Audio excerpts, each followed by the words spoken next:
Senator Amy Klobuchar has voiced strong opposition to Kash Patel's nomination as FBI director, raising concerns that his past statements and actions suggest an allegiance to President Trump over the Constitution and the rule of law. During Patel's confirmation hearing, Klobuchar cited recent purges within the FBI and internal personnel inquiries as potential evidence of political retribution. At his committee hearing, Mr. Patel said all FBI employees will be protected against political retribution. We said, great, okay. Yet just hours later, the administration forced out 8 of the Bureau's most senior career, let's say that again, career public servants who serve in nonpartisan roles. One day later, an email was sent to FBI employees requesting a list of everyone who had worked on January 6 cases, quote, to determine whether any additional personnel actions are necessary, end quote. So you just get assigned to a case. You're a brand new agent, or maybe you've been there and you have a specialty working on certain types of cases. You get assigned and now you're on this list. Seems a little bit reminiscent to the list that Kash Patel has at the end of his book. This could sweep up and will sweep up agents that are just doing their job. The FBI director's loyalty must be to the American people, to the Constitution, and to the rule of law. But Mr. Patel has made it clear that his loyalty is to the president.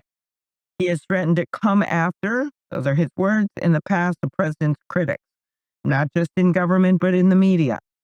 In the hearing, I gave Mr. Patel an opportunity to walk back that threat. He chose not to, nor did he try to explain his so-called deep state list of former government officials, including the former Republican Attorney General appointed by Donald Trump. He has accused the heroic men and women of the Capitol Police who defended our democracy on January 6th without evidence as lying and called for them to be investigated. One by one, we went through these allegations with him at his hearing. He could deny none of them. And I look to our Republican colleagues and say, when is enough enough? FBI, fidelity, bravery, integrity. The men and women of the FBI deserve better than this nominee, and I ask our Republican colleagues to stand up and say it too.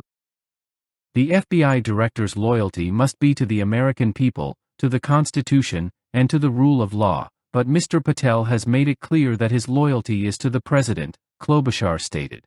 She pointed to the removal of 8 senior career officials from nonpartisan roles within the Bureau, followed by an internal email requesting a list of employees who had worked on January 6 investigations. Klobuchar likened this action to a so-called deep state list referenced in Patel's book and warned that career FBI agents simply assigned to those cases could now face consequences.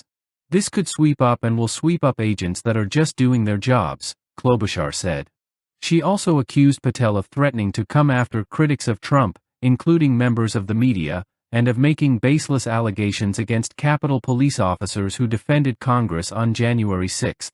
During the hearing, Klobuchar pressed Patel to clarify his past remarks and to explain his stance on the supposed deep state list, which included government officials appointed by Trump himself. According to Klobuchar, Patel refused to walk back his previous statements or provide an explanation. When is enough enough? Klobuchar asked, urging her Republican colleagues to oppose Patel's nomination. She stressed the importance of preserving the FBI's core values: fidelity, bravery, integrity. Supporters of Patel argue that his nomination is essential for reforming the FBI and addressing what they view as political bias within the agency. They contend that aligning the Bureau with the administration's priorities is within the director's mandate. Critics of Klobuchar's opposition suggest that her stance is politically motivated and part of a broader Democratic effort to obstruct Trump's attempts to reshape federal institutions. The debate over Patel's nomination underscores a deeper conflict between presidential authority and the independence of federal law enforcement. While Klobuchar's remarks frame the issue as a defense of the FBI's integrity, Patel's supporters see his leadership as a necessary step toward greater accountability within the Bureau.